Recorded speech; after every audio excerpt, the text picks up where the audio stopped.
तं महान्तं आदित्यवर्णं तमसा परस्तात् तमेव विदित्वा अतिमृत्युमेति नान्यः पन्था विद्यते यनाय नान्यः पन्था विद्यते यनाय। ఓం శాంతి శాంతి శాంతి. ఉపనిషత్ జ్ఞాన గంగా అధ్యాత్మ సత్సంగానికి వచ్చేసినటువంటి వారందరికీ నమస్తే, స్వాగతం, సుస్వాగతం.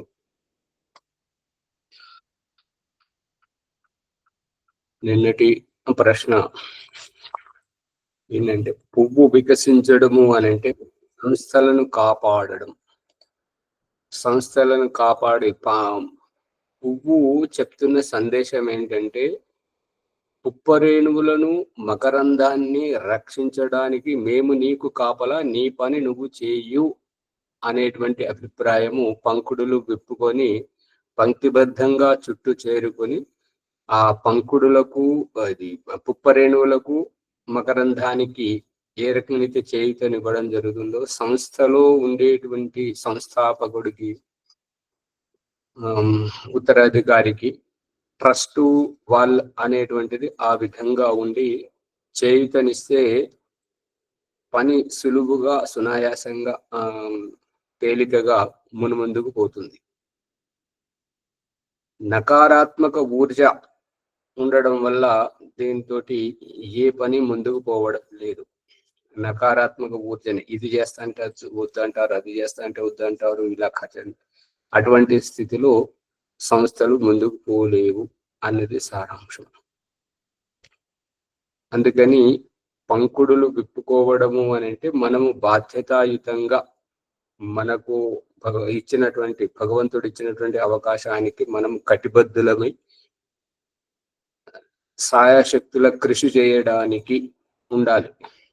అప్పుడే సంస్థలు ముందుకు పోతుంటాయి. ఇంకా ఈ సందర్భంలో ఏమైనా సందేహం ఉంటే అడగండి, లేదంటే ముందుకు పోదాం.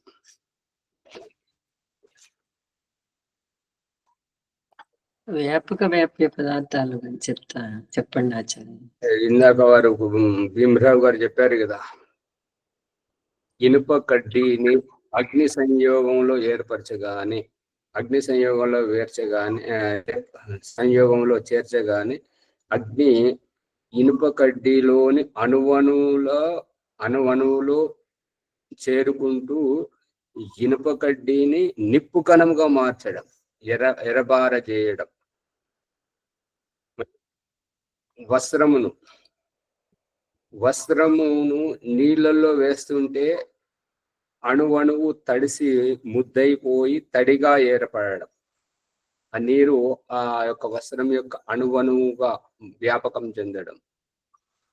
నిప్పు ఆ ఇనుప కడ్డీలో ఏ రకమైతే వ్యాపకం చెందిందో, ఈ నీరు వస్త్రంలో ఏ రకమైతే చేరిందో, అదే విధంగా నరేంద్ర మోడీ ఓడిపోయాడు, అతన్ని తొలగించాడు. ఈ వార్త చిన్నదే అనిపించవచ్చు, కానీ అందరికి ఎట్లా అలా జరిగిందా అనేటువంటిది. ఇప్పుడు మన అంటే వారికి పదవి నుంచి తొలగించలేదు, అలా జరిగితే ఎట్లయితే ఈ బాధ అనేది ఎట్లయితే కలుగుతుంటుందో అందరి ప్రపంచవాసులకు అందరికీ. మొన్న తీర్థయాత్రికులను చంపితే అందరు ప్రపంచం అంతా ఉలిక్కి పడింది, భారతదేశంలోనైతే ప్రత్యేకంగా. మళ్ళీ తీవ్రవాదము అనేటువంటిది, బీజేపీ గెలిచింది అనేది, ఈ రకంగా అభీష్టమైన నాయకత్వం, అభీష్టమైన పరిపాలన పోవడం అనేసరికి వచ్చింది అనేసరికి ప్రజల్లో ఉత్సాహం, ఆ యొక్క నాయకత్వం, ఆ యొక్క పార్టీ చేసేటువంటి కార్యకలాపాల పట్ల ఉత్సుకత, ఇది వ్యాపకం. తొలగిపోయింది, ఓడిపోయింది పార్టీ, నాయకుడు చనిపోయాడు లేదా అతన్ని పదవి నుండి తొలగించారు అనగానే అయ్యో హఠాత్ పరిణామం. ఇది వ్యాపకం. భగవంతుడు కూడా చూపిస్తున్నటువంటిది వ్యాపకం అంటే ఏంటంటే ఉదయించబోతున్నటువంటి సూర్యుని అరుణోదయ ప్రకాశంలో చూపించి కిరణాలను వ్యాపకం చేసి వెలుతురును విస్తరింపజేయడం, మళ్ళీ సాయంత్రం అదే వెలుతురును సంకుచితంగా సంగ్రహింపజేసి కనుమరుగైపోవడం చూపిస్తున్నాడు. వ్యాపకం అంటే ఈ రకంగా ఉదయం నుంచి ఇది వెలుతురు వ్యాపిస్తుంటది, సాయంత్రం నుంచి చీకటి వ్యాపిస్తుంటది. వ్యాప్యము వ్యాపకం, వ్యాప్యము వ్యాపకం. బడి పిల్లలకు పరీక్షలు జరుగుతుంటే భయంగానే ఉంటుంటారు. ఇందులో ఇన్స్పెక్షన్ కు వాళ్ళు వచ్చారంటే అంత భయంగా మనం పట్టుబడకూడదు అని. కర్మాగారంలో ఫ్యాక్టరీలలో కల్తీ ఉన్నదని తెలిసి వాళ్ళను రైడ్కు ఇన్స్పెక్షన్ కు వచ్చి వాళ్ళను పట్టుకుని చేస్తున్నామంటే యజమాని భయపడడం. వాళ్ళు వస్తున్నారు అంటే ఒక పుగులు అనేటువంటిది వ్యాపకం అవుతుంది, భయం అనేది వ్యాపకం అవుతుంటది. ఖైదీలకు చెరసాలలో ఉన్నటువంటి వారు ఇక ఈ రోజు మీకు జీవన్ముక్తి ఇది విడుదల చేస్తున్నాం అనేసరికి వారిలో ఉత్సాహం వ్యాపకం. అమ్మ వచ్చింది అంటే పిల్లల్లో ఎనలేని సంతోషం. ఈసారి పరీక్షలు జరగలేదు కాబట్టి ప్రభుత్వం తరపున అందరినీ పాస్ చేస్తున్నాం అనేసరికి చదువుకునే వారిలో నిరుత్సాహం కలుగుతుంటది. పరీక్షలు లేకుండానే పాస్ చేస్తుంటే చదువు మీద ఆసక్తి లేనటువంటి వారికి మేము పాస్ అయ్యాం అనేటువంటి ఉత్సాహం. పంట బాగా పండడం, లేదంటే తెగులు వచ్చి నాశనం అవడం. ఇప్పుడు నీరు లేక పంటలు ఎన్నో ఎండిపోతున్నాయి. పంటను సస్యశ్యామలను చూసినప్పుడు రైతుల్లో ఒక ఉత్సాహం.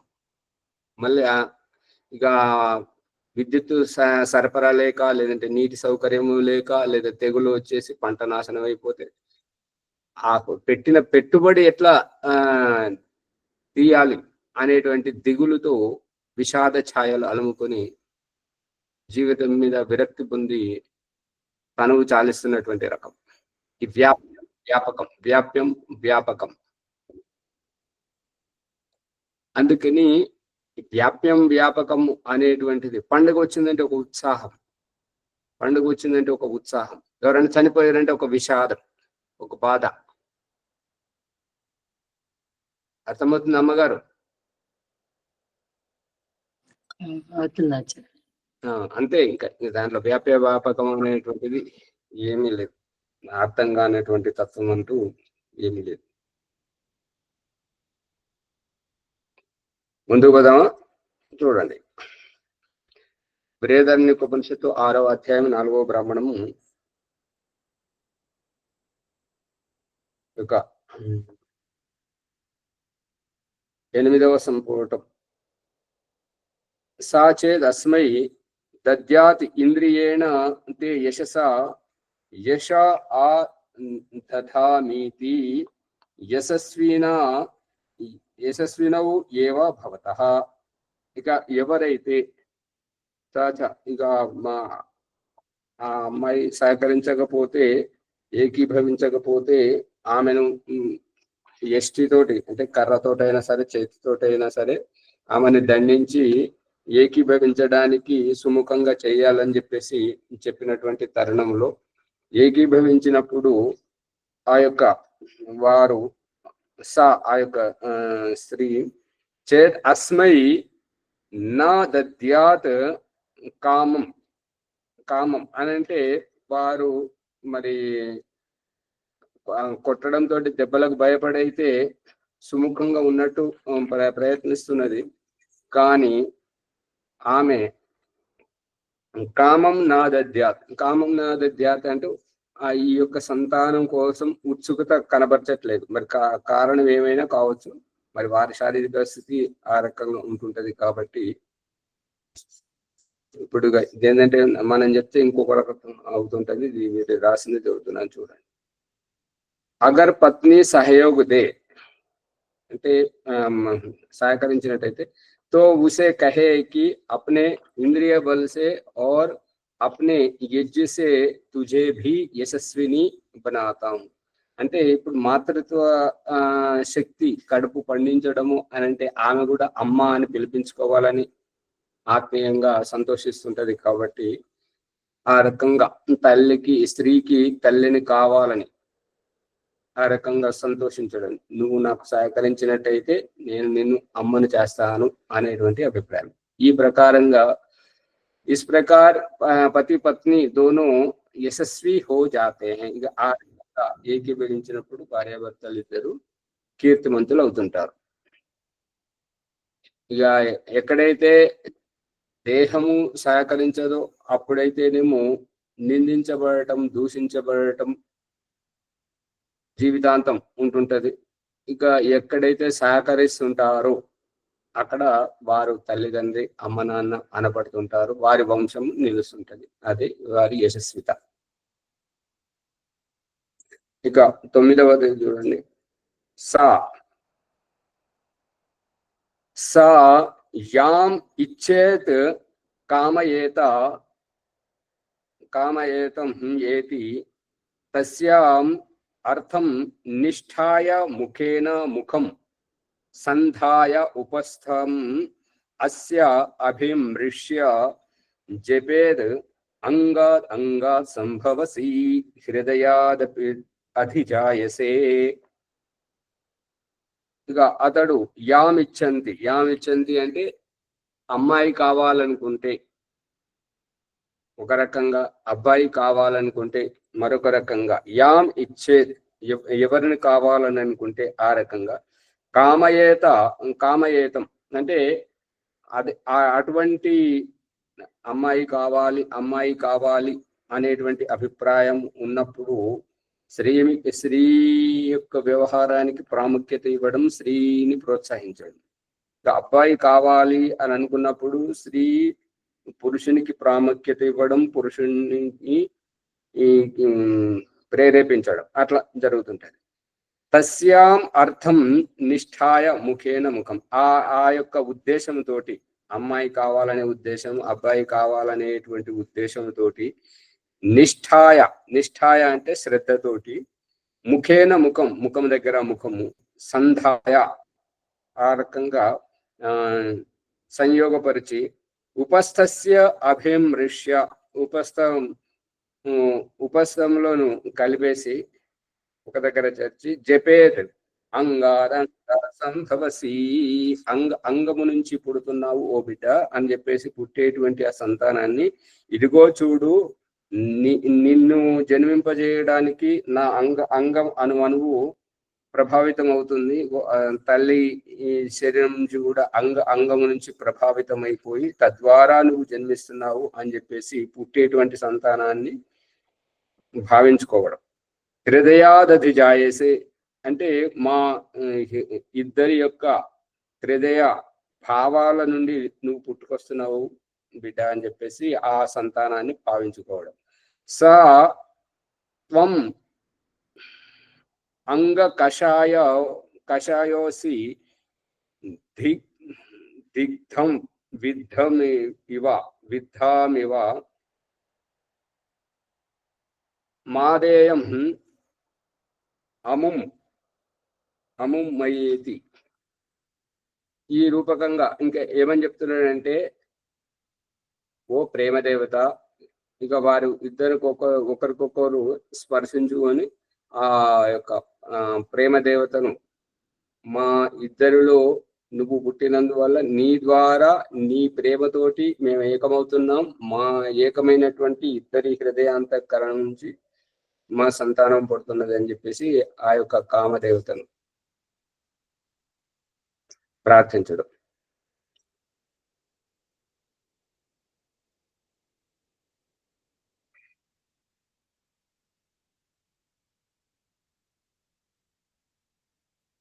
ఇక 10వది చూడండి అథ యాం ఇచ్చే నా గర్భం దధీత ఇది తస్యార్థం నిష్ఠాయ ముఖేన ముఖం సంధాయ అభి ప్రాణ్యాపాన్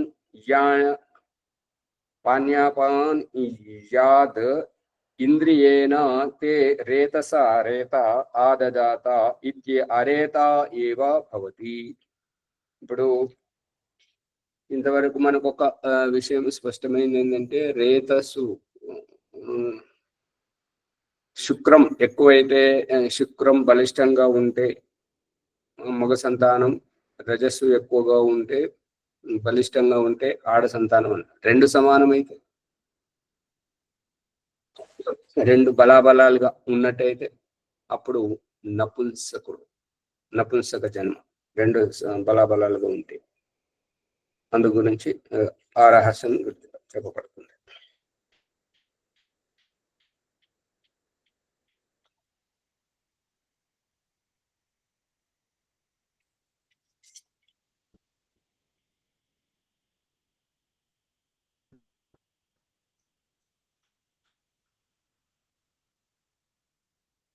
ఈ యొక్క సత్యవ్రత సిద్ధాంతాలంకార్ గారు ఈ ఉపనిషత్ భాష్యం రాసినటువంటి వ్యక్తి. ఇతను హోమియోపతి డాక్టరు మరియు ఆధ్యాత్మిక గ్రంథాలను ఎక్కువగా అనువదించినటువంటి వ్యక్తి.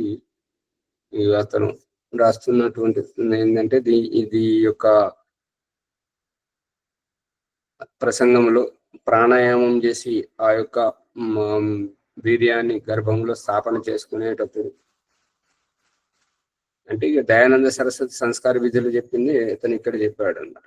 ఇంకా ఇక తన వైపు నుంచి ఏమంటున్నాడంటే, కై లోగోं का कहना है कि यहाँ पर परिवार नियोजन अर्थात संतानोत्पत्ति निरोध फैमिली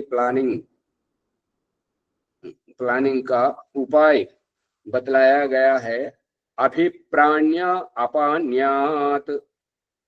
అంటే గహరా ప్రాణ్ లేకర్, అంటే గహరా ప్రాణ్ లేకర్ అంటే ఆభ్యంతర కుంభకం, లోతు వరకు కుంభకం. కుంభకమే ఆభ్యంతరంగా కుంభకమే ఎందుకు తీసుకోవాలి అని అంటే, బయటకెళ్ళి వస్తున్నటువంటి వస్తువును లోపల స్థిరపరచుకోవాలి కాబట్టి ఆభ్యంతర కుంభకం ప్రాణాయామం. అపాన వాయు కా ప్రయోగ కరే. అపాన వాయు, అపాన వాయు అని అంటే ఈ యొక్క అపాన వాయువు అని ఏంటంటే, దయానంద సరస్వతి ఋగ్వేదాది భాష ప్రముఖలో ప్రాణము అంటే బయట నీళ్లను చేతిలో తీసుకొని లోపలికి ఏ రకంగా పీల్చుకుంటాం అది ప్రాణం.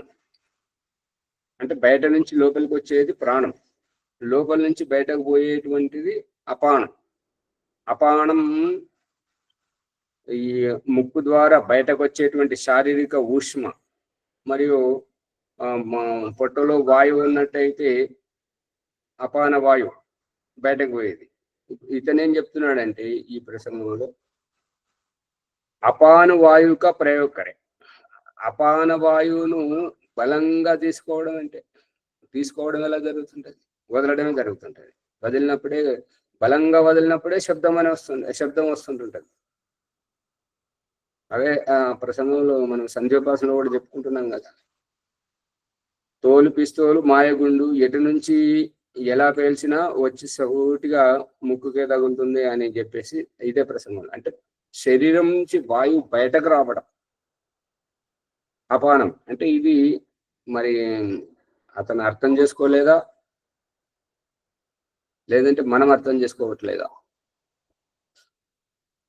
ఏమైనా అర్థమవుతుందా మీకు? ప్రసంగం ఈ రకంగా వస్తుంది ప్రభాకర్ గారు. అర్థమైతలేదా? గహరా ప్రాణ్ లేకర్. లేకర్ అంటే బయటకెళ్ళి లోపలికి తీసుకోవడమే కదా. బయటకి వెళ్ళి లోపలికి తీసుకోవాలన్నప్పుడు అపాన వాయువుగా ప్రయోగకరే అంటున్నాడు. అపాన వాయువును ప్రయోగించాలంటే అపాన వాయువుని ఎట్లా ప్రయోగిస్తారు? తీసుకొని వదలడమేమో ఆచార్య. ఇప్పుడు తీసుకొని వదిలితే ఏంటంటే రేచకం అవుతుంది కదా. అవును. మరి రేచకం అయితే ఆ గర్భధానం చేస్తున్నప్పుడు రేచకం చేస్తే ఏమవుతుంది? వదిలేయడం, అశ్రద్ధ చేయడం.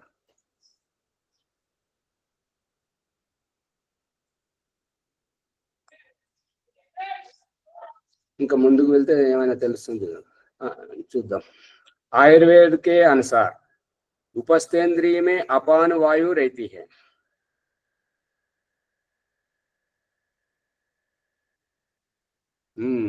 ఇప్పుడు కొద్దిగా అర్థమైంది. ఉపస్థేంద్రియంలో అపాన వాయువు రైతు ఉంటది అని చెప్తున్నాడు. అపాన వాయువు ఉపస్థేంద్రియంలో ఉండడం ఏంటి అంటే బయటకు తీసుకురావడానికి వాయు వేగంతో కదా. ఇప్పుడు పెళ్లి అయిన వారిని అంతగా ఉండకపోవచ్చు, లేదంటే బ్రహ్మచర్యాన్ని పాటిస్తున్నటువంటి వారికి లే పిల్లలకు యుక్త వయసు వచ్చినటువంటి వారికి ఏంటంటే ఈ యొక్క అంతర్వస్త్రం ఉపస్థేంద్రియం ముంగట రంగు పేలిపోవడం కారణం. మూత్రాన్ని బయటకు తీసుకురావడానికి, ఈ గర్భధానంలో శుక్రాన్ని బయటకు తీసుకురావడానికి అదే వాయువు కదా సహకారం. ఇప్పుడు పంపులో నీళ్లు బయటకు ఎట్లా వస్తున్నాయి అని అంటే వాయువు సహకారం కావాలి. వాయు సహకారం లేకుండా బయటకు రాదు నీరు. ట్యాంకులోది ఇంట్లోకి రావాలన్నా, భూమిలోంచి బయటకు రావాలన్నా ఏమైనా వెలుగుతుందా?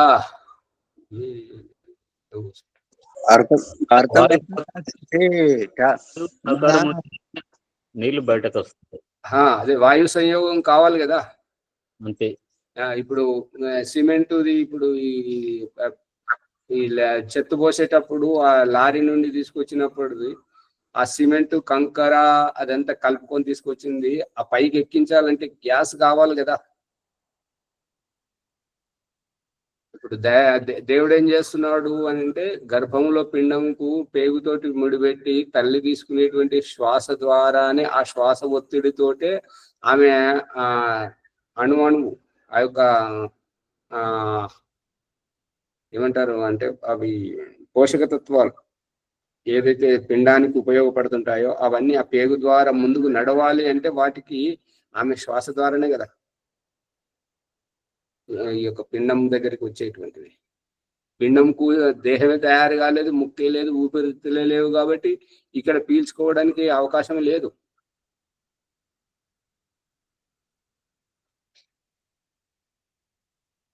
అలా చూస్తారంటే చెట్టుకు భగవంతుడు ఏం చూపిస్తున్నాడు? లోపల జరిగేది బయట చూపిస్తున్నాడు. చెట్టుకు తొడిమె ద్వారా పిందెను వేలాడదీసి చెట్టు నుండి పోషక విలువలు ఆ పిందెకు ఈ తొడిమె ద్వారానే అందిస్తున్నాడు కదా.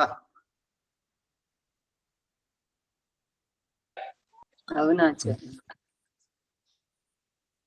తొడిమె ద్వారా అందిస్తున్నాడు కాబట్టి ఆ యొక్క వాయువు యొక్క ప్రేరణతోటి అవి ముందుకు వస్తున్నాయి కదా పోషక విలువలన్నీ. వాయువు ఉంటేనే వాయువుతోటే అవన్నీ అభివృద్ధి చెందుతున్నాయి. వాయువు సమ్మేళనంతో అభివృద్ధి చెందుతున్నాయి. చెందడం తర్వాత విషయం. అక్కడి నుండి ఇక్కడికి ఎట్లా రావాలి? యంత్రంలో ఇంధనం జరగడానికి వాయువు అవసరం ఉంటుంది. ఇది సరైన ఉంటది కదా. ఇది సరైనటువంటి సమాధానం. ఇంధనము జరగడానికి వాయువు అత్యవసరం. అవును. उपस्थेंद्रिय में अपान वायु रहती है.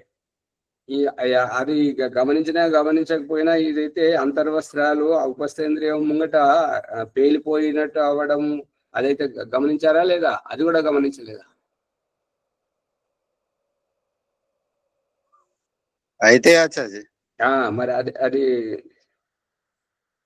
वीर्य का सिंचन अपान वायु द्वारा होता है. వీర్యం అనేటువంటిది బయటకు రావడానికి కారణం, వీర్యం అనేటువంటిది జడ వస్తువు, దానిని బయటకు రప్పింపజేసేది ఏంటంటే వాయువు. అపాన్ వాయువు రైతు అపాన్ ద్వారా వీరిక సించన్ నా హోనేటి అంటే ఎప్పుడైతే ఈ గర్భధానం అయిపోయిందో ఇక ద్వారా ఉత్తేజనం కాకుండా ఉండడానికి శాంతంగా ఉండడం. ఇప్పుడు గర్భధానం చేస్తున్నప్పుడు అయితే ఉత్తేజనం ఉంటుంటది కాబట్టి ఆ వాయు వేగంతో బయటకు వస్తుంటది. ఇక గర్భధానం చేయనటువంటి స్థితిలో దయానంద సరస్వతి కూడా చెప్తున్నది ఏంటంటే ఇంద్రియాలను నియంత్రించుకోవాలి, ఆధ్యాత్మిక చింతనలో ఉండి బ్రహ్మచర్యాన్ని పాటించాలి అని చెప్తుంటాడు. ఈ ప్రకారంగా स्त्री संग करने पर भी गर्भधारण नहीं होता. ఇంకా ఈ రకంగా ఉపస్థితిని నియంత్రణలో ఉంచుకున్నప్పుడు మనకు అటువంటి కామ ప్రేరణ లేనటువంటి సందర్భంలో ఈ వానప్రస్థాశ్రమం తీసుకున్నప్పుడు ఒకవేళ అక్కడ చెప్తున్నది ఏంటంటే మనుస్మృతి ప్రమాణపూర్వకంగా దయానంద సరస్వతి ఒకవేళ స్త్రీ కూడా వెంట వస్తాను అని అంటే తీసుకెళ్ళండి. తీసుకెళ్తే అక్కడ భార్యాభర్తల అనుబంధం కాదు, అది తల్లి కొడుకుల అనుబంధంతో అక్కడ వానప్రస్థాశ్రమంలో ఉండాలి అనేటువంటి అభిప్రాయం. అంటే స్త్రీ పక్కనే ఉంది. ఇదివరకు గృహాశ్రమంలో ఈ స్త్రీ పక్కన ఉంటేనే మనం సంతానం కన్నటువంటి వారం. ఇప్పుడు ఇక్కడ వచ్చిన తర్వాత స్త్రీని తల్లిగా పురుషుణ్ణి కుమారునిగా భావించుకోవడం, ఇది వింటుంటే విచిత్రం అనిపిస్తుంటది. కానీ మరి నల్గొండ ఆర్య సమాజం నుంచి పండిత విశ్వామిత్ర గారు, రాజ్యలక్ష్మి గారు, రాజ్యలక్ష్మి వాళ్ళిద్దరు భార్యాభర్త. రాజ్యలక్ష్మి అమ్మగారు అనేవారు కొడక అని చెప్పేసి వారి భర్తను, అంటే విశ్వామిత్ర గారు అనేవారు. విశ్వామిత్ర గారు మాతాజీ అమ్మ అని అనేవారు. ఇది వారిని నేను ప్రత్యక్షంగా చూశాను. వారే నాకు యజ్ఞోపవీత సంస్కారం చేశారు. ఫలక్నమ ఆర్య సమాజం జగదీశ్ వారి ఇంట్లో శిబిరం జరిగినప్పుడు అక్కడ. అంటే వారైతే పరిస్థితులకు అనుకూలంగా మెలుసుకోవాలి.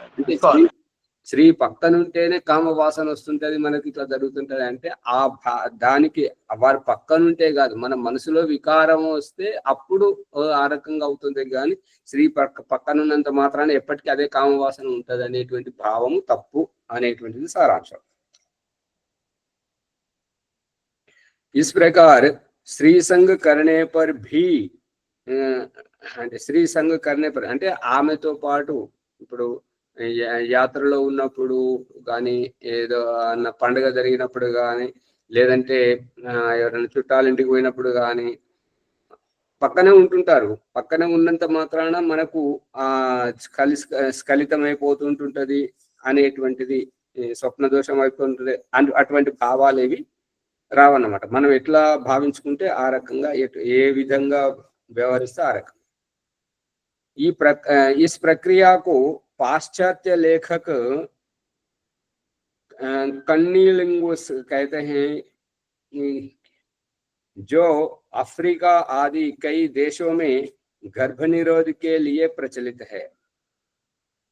भारतीय साहित्य में भी इसी प्रकार की वज्रौली आदि क्रियाओं के विषय में सुना जाता है. ఈ యొక్క ఇప్పుడు మరి మనం ఆర్య సమాజంలో దయానంద సరస్వతి అనంత నమ్మొద్దని చెప్తుంటాడు. ఈ యొక్క పౌరాణికంలో హఠయోగంలో ఎక్కువ ఏంటంటే ఈ యొక్క నీళ్లను వెనుకకు పీల్చడం ఉపస్థేంద్రియంతో, అవన్నీ వీళ్ళు చేస్తుంటారు అన్నట్టుగా. ఈ అటువంటి ప్రక్రియలోనే ఈ వజ్రౌలి అనేటువంటిది కూడా వినపడుతుంటది. ఇది మనం ఆర్య సమాజంలో అటువంటి ఏవి చేయరు, అటువంటి విధి విధానాలు అటువంటివి చేయొద్దు అని చెప్పేసి చెప్పాడు దయానంద సరస్వతి. కాబట్టి మనకు అటువంటి విషయాలు తెలియదు.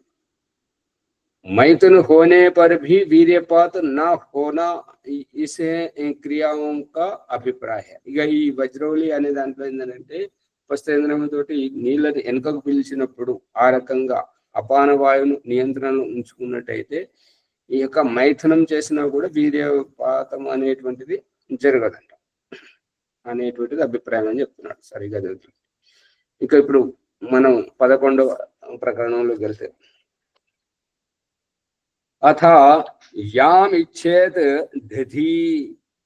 దధీత ఇది తస్యామర్థం నిష్ఠాయ ముఖేన ముఖం సంధాయ అపాన్ యాభి ప్రాయాన్ ఇంద్రియేన తే రేతసా రేత ఆదధామీతి గర్భిణ్యేవ భవతి.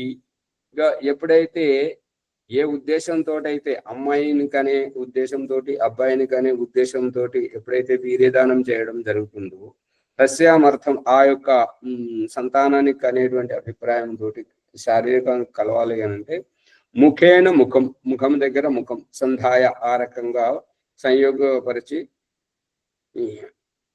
అపాన్ యాభి ప్రాణ్ ఈ యొక్క వీర్య సేచనం చేసినప్పుడు ఈ యొక్క శుక్రం ఇంద్రియేన ఆ యొక్క ఇంద్రియం నుండి వచ్చినప్పుడు రేతం ఆదధామీతి ఈ రకంగా గర్భాధానం చేస్తున్నప్పుడు ఆ యొక్క స్త్రీ అనేటువంటిది గర్భిణ్యేవ భవతి, ఈ గర్భిణి అవుతుంది.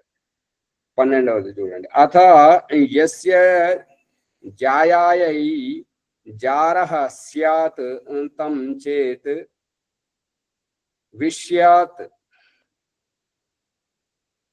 ఆమపాత్రే అగ్నిం ఉపాసమాధాయ ప్రతిలోమం శరబర్హిర్ తీర్త్వా తస్మిన్ ఏతాః శరభృష్టిః ప్రతిలోమాః సర్పిషా అక్తాః జుహ్యాన్ మమ సమిద్ధే అహౌషీః ప్రాణాపాన ఊత ఆదదే అసావితి.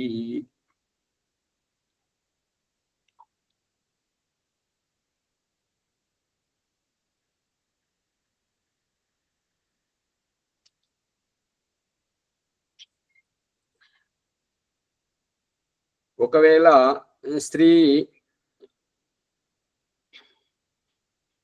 స్త్రీకి ఎవరైనా గుప్త ప్రేమికులు వాళ్ళు అట్లా ఉన్నట్టయితే, ఇంకెవరైనా అంటే భర్తను కాకుండా ఇంకెవరైనా ఇష్టపడి ఉన్నట్టయితే ఇదంతా ఏది ఇటువంటివి వస్తున్నాయి. దీంట్లో చెప్పుకునేది ఏమున్నది, ఇది విడిచిపెట్టి ముందుకు పోతుంది. తెలియని వారికి నేర్పించినట్టు అవుతుంటది. దీంట్లో మంచిగా సందేశం గ్రహిస్తే మంచిదే, కానీ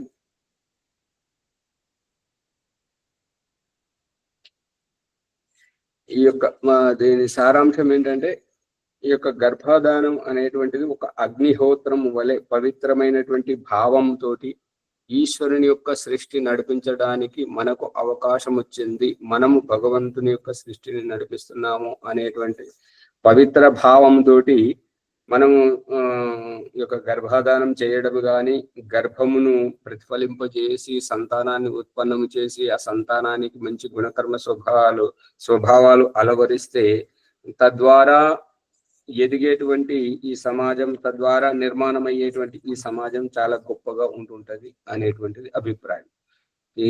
ఇటువంటి గొప్పగా సమాజ నిర్మాణం చేసేటువంటి ఈ స్థితిలో ఈ జార వృత్తి అని అంటే ఏంటంటే వ్యభిచారం లాంటిది, అటువంటి దోషాలను రానివ్వకుండా ఉంటే, ఇంకా ఇప్పుడు వేరే దయానంద సరస్వతి అని కాకుండా ఈ యొక్క చరక్ సంహితలో, సుశ్రుత సంహితలో, భావప్రకాశు నిఘంటుతో పాటు అష్టాంగ హృదయం, ఈ యొక్క చికిత్స శాస్త్రాలలో ఏమని చెప్తున్నానంటే, రజస్వల అయి శుద్ధి అయిన తర్వాత మొట్టమొదట స్నానం చేసుకొని వచ్చి ఎవరి ముఖం చూడాలి అంటే భర్త ముఖమే చూడాలి. ఆ గర్భం దాల్చబోతున్నప్పుడు, గర్భం దాల్చిన తర్వాత ప్రతిరోజు ఇంట్లోకి వస్తూ పోతూ ఉన్నప్పుడు భర్త ఫోటోనే ఉండాలి అనేటువంటిది అభిప్రాయం. ఎందుకు అంటే ఎవరి ముఖమైతే చూస్తుంటుందో పుట్టబోయేటువంటి శిశువుకు అటువంటి ముఖ కవలికలే వస్తుంటాయి, అటువంటి గుణకర్మ స్వభావాలే. ఇప్పుడు దయానంద సరస్వతి చెప్తున్నటువంటిది, మనుస్మృతి చెప్తున్నటువంటిది ఏంటంటే, భర్త యొక్క మంచి గొప్ప గుణాలనే స్మరించుకోవాలి, భర్త యొక్క వంశమును తలుసుకోవాలి, వారి యొక్క కులమును తలుసుకోవాలి. స్త్రీ ఎప్పుడైతే ఈ రకంగా కలుసుకోవడం జరుగుతుందో పుట్టబోయేటువంటి సంతానానికి కూడా అటువంటి గుణకర్మ స్వభావాలు వస్తుంటాయి అనేటువంటిది అభిప్రాయం.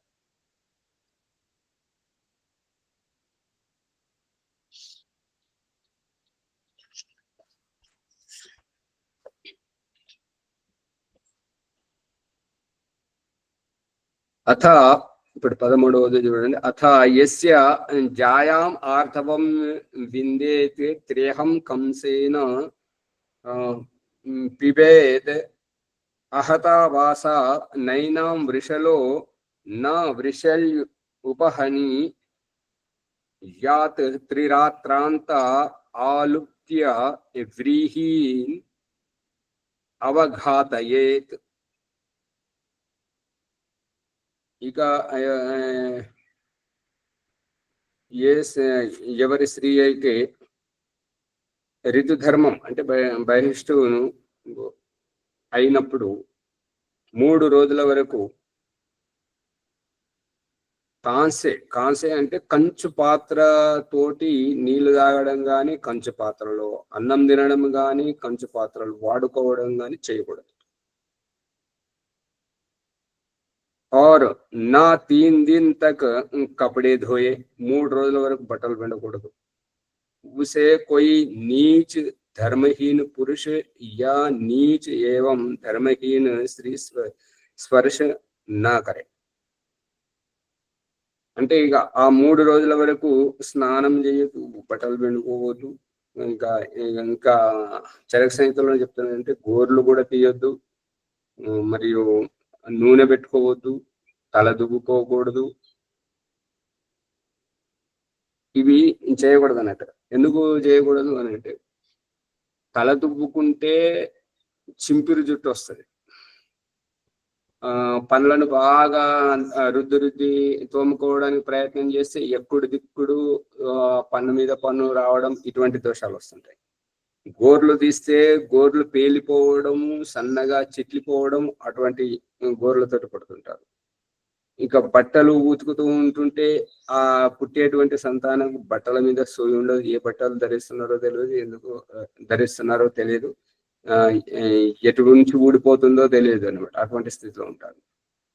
ఇక నూనె పెట్టుకొని శృంగారించుకుంటే జుట్టు పేలిపోయినట్టుగా ఉండడం, వెంట్రుకలు ఊడిపోయినట్టుగా ఉండడం, అటువంటి స్థితిలో ఉంటుంటారు. అందు గురించి ఈ యొక్క బహిష్టు స్థితిలో ఉన్నటువంటి స్త్రీ ఎంత సావధానంగా ఉంటే పుట్టబోయేటువంటి సంతానం అంత గొప్పగా పుడుతుంటారు అనేటువంటి.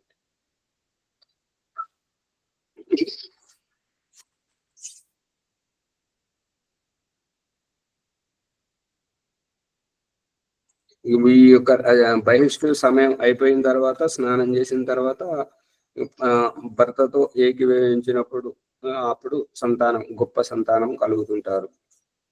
ఈ యొక్క రజస్వల స్థితిలో, బహిష్టు స్థితిలో కలవకపోవడం మంచిది. కలిస్తే ఆ పురుషునికి లేని రోగాలు వస్తుంటాయి, అల్పాయుష్యుడు అవుతుంటాడు. అందుకని భగవంతుడు దగ్గరికి రాకూడదని ఆ దుర్వాసనమయంగా పెట్టి దూరం పెట్టాలనేటువంటిది సందేశం.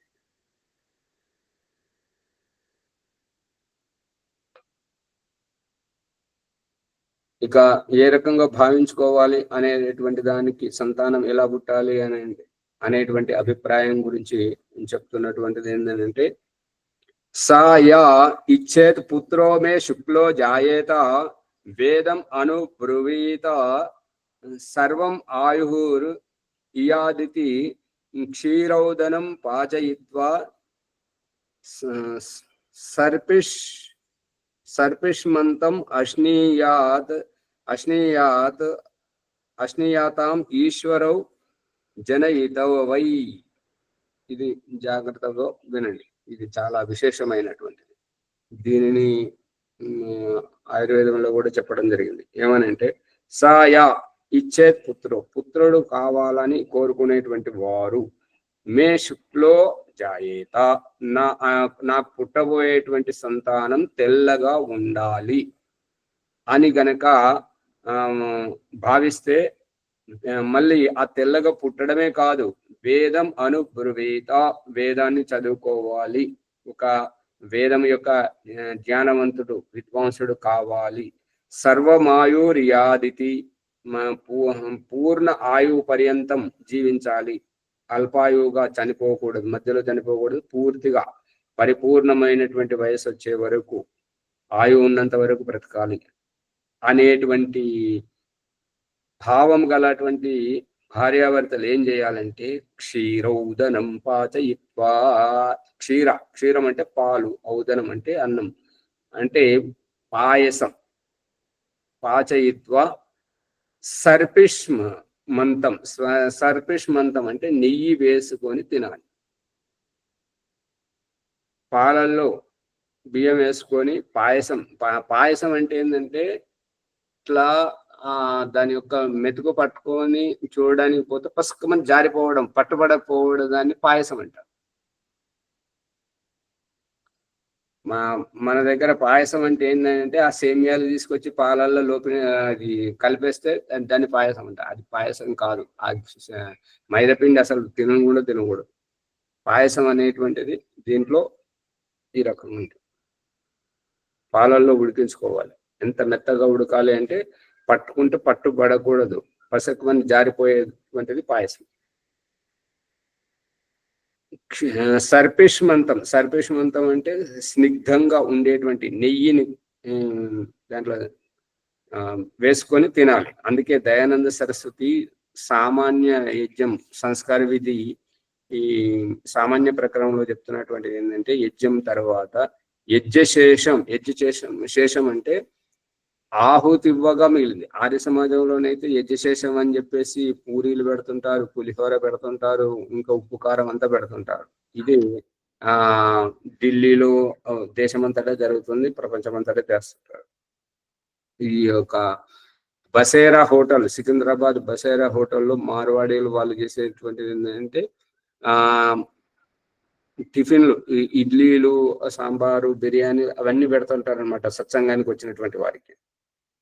అంటే ఇక్కడ యజ్ఞశేషం దయానంద సరస్వతి ఏమని చెప్తున్నాడంటే ఏదైతే మనం ఆహుతిస్తుంటామో ఆ ఆహుతి శేషమును యజ్ఞం చేసినటువంటి యజమానులు భక్షించాలి.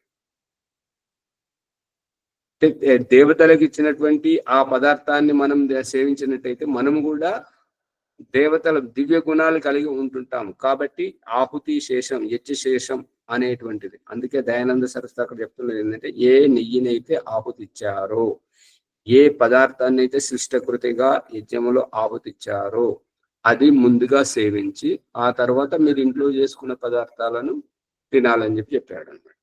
అందుకని పూర్వకాలంలో యొక్క ఆర్య గృహిణి ఏం చేసేదంటే ముందు అగ్నిహోత్రం చేసి యజ్ఞశేషాన్ని పిల్లలకు తినబెట్టేది, భర్తకు ఇచ్చేటువంటిది. ఆ రకంగా యజ్ఞశేషం ఇచ్చి వాళ్ళను పిల్లలను ఆశీర్వదించి భర్త చేత ఆశీర్వాదం తీసుకొని వాళ్ళను పని మీదకి, పిల్లలను చదువుకోవడానికి భర్తను పని మీదకి పంపించేటువంటిది. మళ్ళీ వాళ్ళు సాయంత్రం వచ్చిన తర్వాత భర్త పని నుంచి వచ్చేసరికి వచ్చిన తర్వాత మళ్ళీ అగ్నిహోత్రం చేసి యజ్ఞశేషాన్ని భుజించిన తర్వాతనే ఇంట్లో వండుకున్నది తినేటువంటి వారు. ఇప్పుడు యజ్ఞశేషం అంటే ఎక్కువ శాతం ఏమి ఇస్తుంటారంటే బెల్లం మరియు కొబ్బరి ముక్కలు, ఖర్జూర పండ్లు ఇవి ఇస్తుంటారు. ఇవి కావు. ఇంట్లో బియ్యపు గింజ, బిగుసుగా ఉన్నటువంటి గింజ పాలల్లో ఉడికి అణువు విప్పుకొని పట్టుకోవడానికి పోతుంటే అది పసకమని జారిపోవాలి. దాన్ని పాయసం అంటుంటారు. అవి ఆ విధంగా పాలు పొంగాలి, గృహస్థుల ఇంటిలో పాలు పొంగాలి, అటువంటి దానిని ఆహుతి ఇవ్వాలి అనేటువంటిది చెప్తున్నాడు ఇక్కడ. సర్పిష్మంతం అశ్నియాద్, ఈ యొక్క గృహస్థుడు రూఖ సుఖ ఎట్లా దొరికితే అట్లా ఈ కారపొడి వేసుకొని పచ్చళ్ళు వేసుకొని ఇలా తినడానికి అర్హులు కారనమాట. వాళ్ళు ఏంటంటే స్నిగ్ధంగా తృప్తిగా మంచి ఆహారాన్ని సేవించాలి, పుష్టికరమైనటువంటి సాత్విక ఆహారాన్ని సేవించాలి. వారు ఎంత గొప్ప ఆహార పదార్థాన్ని సేవిస్తే వారి యొక్క మనోభావాలు కూడా ఆ విధంగానే ఉంటాయి. పుట్టబోయేటువంటి సంతానం కూడా అంతకంటే గొప్పగా ఉంటుంటారు. ఇవన్నీ ఈ జాగ్రత్తలన్నీ ఎందుకు చెప్పడము అంటే పనికొచ్చే వారు పని దగ్గరికి సర్ది తీసుకొని పోతుంటారు కదా, ఆ రకంగా పూర్వ జన్మాంతరంలో చేసినటువంటి కర్మఫలాన్ని జీవాత్మ తీసుకొని వస్తుంటది అన్నట్టుగా. ఈనాటి మూర్ఖత్వం ఏంటంటే గర్భం దాల్చడమే మహాపాపమైనట్టుగా ఆ డాక్టర్ దగ్గరికి పోయి వాళ్ళ సలహా తీసుకుంటే ఇక నీకు కన్ఫర్మ్ అయిపోయిందమ్మా, నువ్వు బెడ్ రెస్ట్గా, నువ్వేం పని చేయకూడదు అని చెప్తుంటారు అన్నమాట.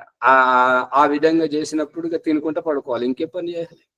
ఇక మనసులో ఉండేటువంటి ఆ భావాలన్నీ ఎవరి మీద తిన్నటువంటి అన్నం ఊర్జ తోటి ఏ శక్తి అయితే వస్తుంటుందో అది ఖర్చు చేయడానికి ఏ పని పాట చేయకుండా మంచం దిగొద్దని డాక్టర్ చెప్పాడు కదా.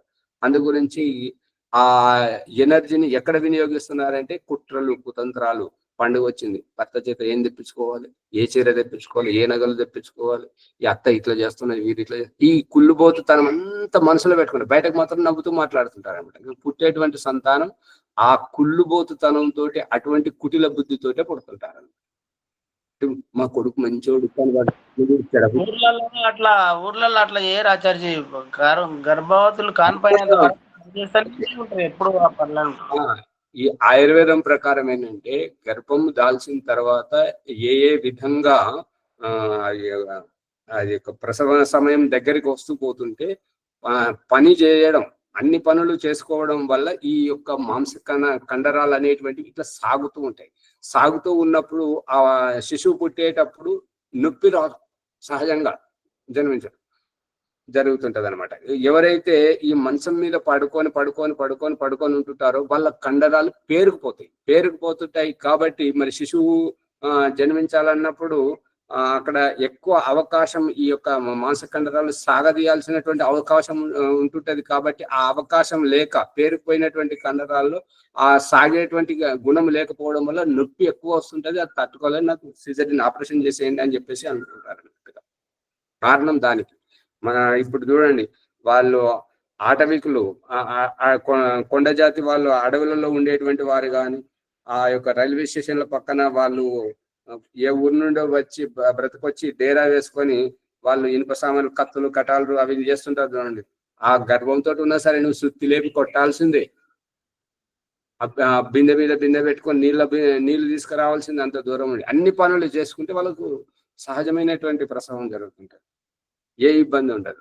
ఈ డాక్టర్ల మాట విన్నప్పుడు ఇక పిల్లల చెవుల్లో నూనె వేయొద్దు, కళ్ళలో ఆముదం వేయొద్దు, ఏది నాభిలో వేయొద్దు అని చెప్పేసరికి ఏంటంటే అన్ని రోగాలతోటి ఇప్పుడు అల్పాయుష్గా పుడుతున్నారు, అన్ని రోగాలు అందుకే వస్తున్నాయి అన్నట్టుగా.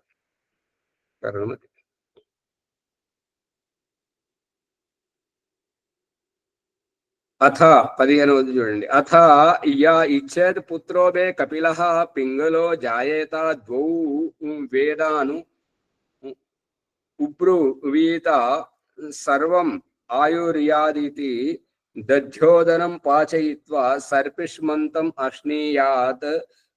అశ్నీయాతాం ఈశ్వరో జనయితవై. ఇంకా ఎప్పుడైతే నాకు కుమారుడు పుట్టాలి, కపిలవ అంటే ఈ యొక్క కపిలవ అంటే సామన ఛాయ, అంటే అటు నలుపు కాదు ఇటు తెలుపు కాదు అన్నట్టుగా.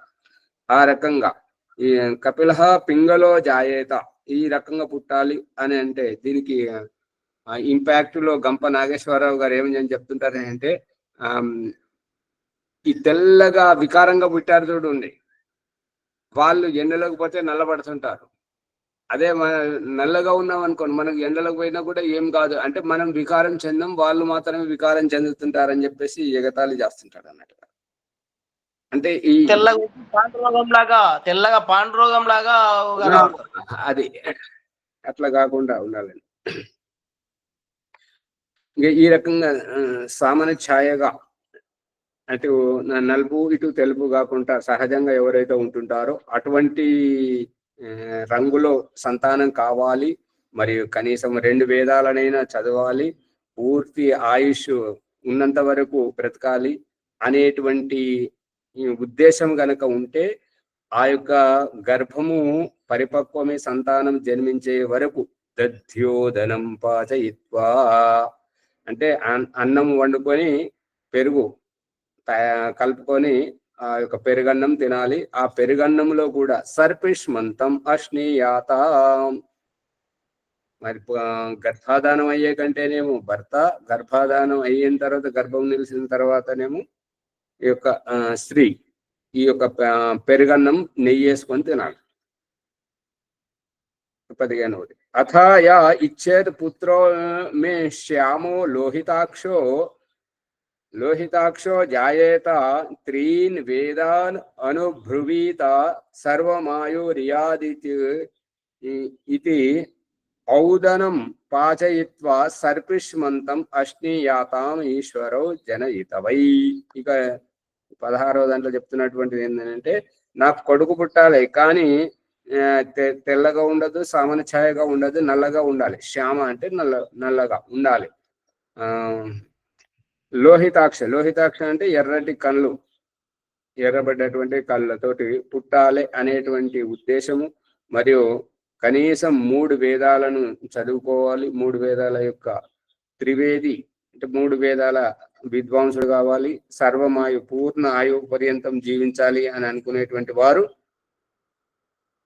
ఔదనం పాచయిత్వ అన్నం వండుకొని సర్పిష్మంతం అశ్నీయాత్ దాంట్లో నెయ్యి వేసుకొని తినాలి. అశ్నీయాతాం ఈశ్వరౌ జనయితవై. ఈ రకంగా ఎవరైతే తింటుంటారో వారికి ఆ యొక్క ఉద్దేశానుసారంగా సంతానం కలుగుతుంటారు. అథాయా ఇచ్చేద్ దుహితా మే పండిత జాయేత సర్వమాయుర్యాదితి తిలౌదనం పాచయిత్వా సర్పిష్మంతం అశ్నీయాతామి ఈశ్వరౌ జనయితవై. ఈ రకంగా ఇప్పుడు 17వ దాంట్లో చెప్తున్నటువంటిది ఏంటంటే, అథ యా ఇచ్చే దుహిత, ఒక కూతురు కావాలని అనుకునేటువంటి వారు, పండిత ఆ కూతురు మళ్ళీ పండితురాలు కావాలి. సర్వమాయోర్యాద్ అన్ని పూర్ణ ఆయు పర్యంతం బ్రతకాలి అనేటువంటి ఉద్దేశం కలిగినట్లయితే తిలౌదనం పాచయిత్వా. తిలౌదనం, తిలవ అంటే నువ్వులు మరియు బియ్యం, ఇవి కలిపి వండుకొని తినాలి. దాంట్లో సర్పిష్మంతం నెయ్యి వేసుకొని, పుష్కలంగా నెయ్యి వేసుకొని తినాలి అని చెప్తున్నారు. సమయం అయిపోతుంది కాబట్టి దీన్ని ఇక్కడ ఆపేసి మళ్ళీ కొనసాగిద్దాం. పుష్పమ్మ గారు ముందుకు తీసుకెళ్ళండి. ఓం నమస్తే ఆచార్య. సర్వజ్ఞానమో నమః. అన్ని విషయాలు తెలియజేస్తున్నందుకు ధన్యవాదాలు ఆచార్య. ఈరోజు వైదిక సంధ్య ఈ ఎపిసోడ్ ని లైక్ చేసి షేర్ చేయండి, సబ్స్క్రైబ్ చేసుకోండి. అందరూ ఏదైనా సందేహాలు ఉంటే కామెంట్ రూపంలో పెట్టండి. ఈరోజు వైదిక సంధ్య రజనమ్మ గారు మనసా పరిక్రమ భావంతో చేయిస్తాం.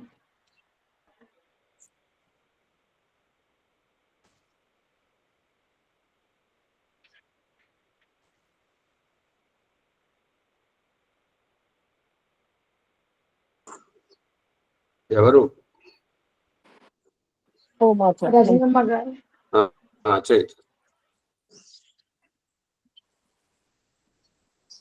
వైదిక సంధ్య. ఓం అమృతో బస్తర్నమసి స్వాహ. ఓం అమృత అభిదానమసి స్వాహ. ఓం సత్యం యశ శ్రీర్మయి శ్రీశ్రయతాం స్వాహ.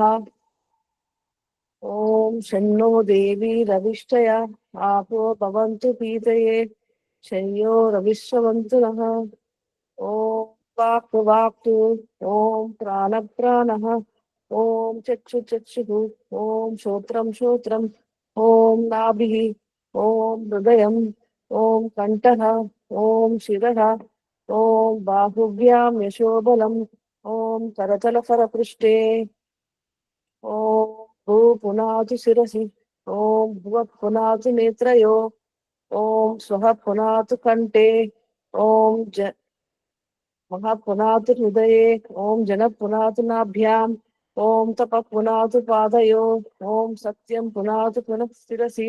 ఓం బ్రహ్మ పునాతు సర్వత్ర. ప్రాణాయామ మంత్రం. ఓం భూ. ఓం భువః. ఓం స్వః. ఓం మహా. ఓం జన. ఓం తప. ఓం సత్యం. ఓం ఋతం చ సత్యం చాపీద్దా తపసో అద్యజాయత తతో రాత్ర జాయత తతః సముద్రో అర్ణవః. ఓం సముద్రాదర్ణవాదది సంవత్సరో అజాయత అహోరాత్రాని విదద విశ్వస్య మిషతో వశీ. ఓం సూర్యాచంద్రమసౌ ధాతా యదా పూర్వమకల్పయత్ దివం చ పృథివీం చ అంతరిక్షం మదోస్వః. ఓం షణ్ణో దేవీ రవిష్టయ ఆపో భవంతు పీతయే శమ్యో రవిశ్రవంతు నః. మనస పరిక్రమ మంత్రము. మంత్రమును చదువుతూ మనసులో అన్ని వైపులా లోపల బయట పరమాత్మను పూర్తిగా తెలుసుకొని నిర్భయులుగా, సందేహరహితులుగా, ఉత్సాహితులుగా, ఆనందితులుగా, పురుషార్థ పరులుగా ఉండాలి. ఓం ప్రాచీది దగ్నిరధిపతి రసితో రక్షిత ఆదిత్య ఇషవతేభ్యో నమో అధిపతిభ్యో నమో రక్షితృభ్యో నమ ఇషుభ్యో నమ ఏభ్యో అస్తు యోస్మాద్దేష్టియం వయం విస్మస్తం వో జంబే దద్మః. తూర్పు దిశలో అగ్ని అధిపతి అయి పొడవలి వలె ఆదిత్య కిరణములతో హక్కున చేరుకుంటూ రక్షిస్తున్నాడు. ఓం దక్షిణాది ఇంద్రోరధిపతి స్థిరశ్చిరాజీరక్షిత పితరశవతేభ్యో నమో అధిపతిభ్యో నమ ఇషుభ్యో నమ ఏభ్యోస్తు యోస్మాద్వేష్టియం వయం విస్మస్తం వో జంబే దద్మః. దక్షిణ దిశలో ఇంద్రుడు అధిపతి వంకర టింకర కుటిలంగా నడిచే వాటి నుంచి తల్లిదండ్రుల వలె కనిపెడుతూ రక్షిస్తున్నారు. ఓం ప్రాచీది వరుణో అధిపతి హృదాపురక్షితాన్న మిషవః తేభ్యో నమో అధిపతిభ్యో నమో రక్షితృభ్యో నమ ఇషుభ్యో నమ ఏభ్యో అస్తు యోస్మాద్వేష్టియం వయం విస్మస్తం వో జంబే దద్మః. పడమర దిశలో వరుణుడు అధిపతి అయి ఆహార ధాన్యాలలో పొట్టతో పాకుతుండే పురుగులను ఆశ్రయింప చేసి ఆ అన్నముని ఆపద జీవనాధారమని తెలుపుతూ అన్నదాతగా రక్షిస్తున్నాడు. ఓం ఉదీచి సోమో అధిపతి స్వజో రక్షితాన్న శని విషవః తేభ్యో నమో అధిపతిభ్యో నమో రక్షితృభ్యో నమ ఇషుభ్యో నమ ఏభ్యోస్తు యోస్మాద్వేష్టియం వయం విస్మస్తం వో జంబే దద్మః. ఉత్తర దిశలో సోమం అధిపతి అయి స్వయం పట్టు వచ్చే క్రిమి కీటకాలను సస్యశ్యామలం చేస్తూ రక్షిస్తున్నాడు. ఓం ధ్రువాది విష్ణురధిపతి కల్మాష గ్రీవో రక్షిత వీరుద ఇషవః తేభ్యో నమో అధిపతిభ్యో నమో రక్షితృభ్యో నమ ఇషుభ్యో నమ ఏభ్యో అస్తు యోస్మాద్వేష్టియం వయం విస్మస్తం వో జంబే దద్మః. క్రింద దిశలో విష్ణువు అధిపతి అయి భూగర్భ విషవాయు కాలుష్యాన్ని వృక్షములతో నిర్వీర్యం గావిస్తూ రక్షిస్తున్నాడు. ఓం ఊర్ధ్వాది బృహస్పతిరధిపతి శ్రితో రక్షిత వర్షమిషవః తేభ్యో నమో అధిపతిభ్యో నమో రక్షితృభ్యో నమ ఇషుభ్యో నమ ఏభ్యో అస్తు యోస్మాద్వేష్టియం వయం విస్మస్తం వో జంబే దద్మః. పై దిశలో బృహస్పతి అధిపతి అయి చర్మంపై తెల్ల బొల్లి వంటి కుష్ఠవ్యాధిని వర్షం నీటిలో నయం చేసి రక్షిస్తున్నాడు. ఒక మనస పరిక్రమ మంత్రములు. ఉపస్థాన మంత్రములు. ఓం జాతవేదసే సునవామ సోమ మరాతీయతో నీ దహతి వేదః సన పశ్యదతి దుర్గాని విశ్వాన సేవా సింధుం దురిత తద్నిః. ఓం చిత్రం దేవానాముదదాదనీకం చక్షుర్మిత్రస్య వరుణస్యాగ్నే ఆప్రాధ్యా వా పృథ్వీ అంతరిక్షం సూర్య ఆత్మా జగత సస్తుశ్చ స్వాహా. ఓం ఉదుత్యం జాతవేదసం దేవం వహంతి కేతవః దృశే విశ్వాయ సూర్యం. ఓం ఉద్వయం తమసస్పరిస్వః పశ్యంత ఉత్తరం దేవం దేవత్రా సూర్యమగన్మ జ్యోతిరుత్తమం. ఓం కచ్చుద్దేవరహితం పురశ్చాచక్రముచ్చరత్ పశ్యేమ శరదశతం జీవేమ శరదశతం శృణయామ శరదశతం ప్రబ్రవామ శరదశతం అదీనామశ్యామ శరదశత భూయశ్చ శరదశతాత్. ఓం శన్నో దేవీరభిష్టయ ఆపో భవంతు పీతయే శమ్యోరభిస్రవంతు నః. ఓం భువస్వః తత్సవితుర్వరేణ్యం భర్గో దేవస్య ధీమహి ధియో యో నః ప్రచోదయాత్. సమర్పణ. ఓ పరమేశ్వర దయానిధే, నీ కృప వలన జపోపాసనాది కర్మములను చేసిన మేము ధర్మ అర్ధ కామ మరియు మోక్షములు సిద్ధిని సత్వరముగా ప్రాప్తించుకుందుముగాక. ఓం నమ శంభవాయ చ మయోభవాయ చ నమ శంకరాయ చ మయస్కరాయ చ నమ శివాయ చ శివతరాయ చ. ఓం శన్నో దేవీరభిష్టయ आपो भवन्तु पीतये शम्योरभिस्रवन्तु नः ఓం శాంతి శాంతి శాంతి ఇది వైదిక సంధ్య బ్రహ్మయజ్ఞ సర్వేభ్యో నమో నమః.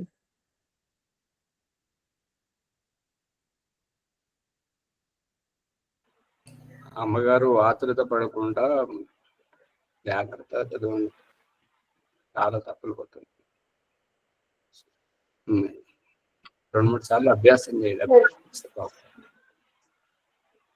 అమ్మగారు కుశమ్మ రజనమ్మ గారికి ధన్యవాదాలు. రజనమ్మ గారికి ధన్యవాదాలు. అభి శాంతి పాఠ. ఓం దేవ శాంతి అంతరిక్షం శాంతి పృథివీ శాంతి ఆపః శాంతి ఓషధః శాంతి వనస్పతయః శాంతి విశ్వే దేవాః శాంతి బ్రహ్మ శాంతి సర్వం శాంతి శాంతిరేవ శాంతి సామా శాంతిరేధి. ఓం శాంతి శాంతి శాంతి. ఓం నమస్తే ఆచార్య. సర్వేభ్యో నమో నమః. అందరి ఎపిసోడ్ ని లైక్ చేసి షేర్ చేయండి, సబ్స్క్రైబ్ చేసుకోండి. ధన్యవాదాలు ఆచార్య. నమస్తే ఆచార్య.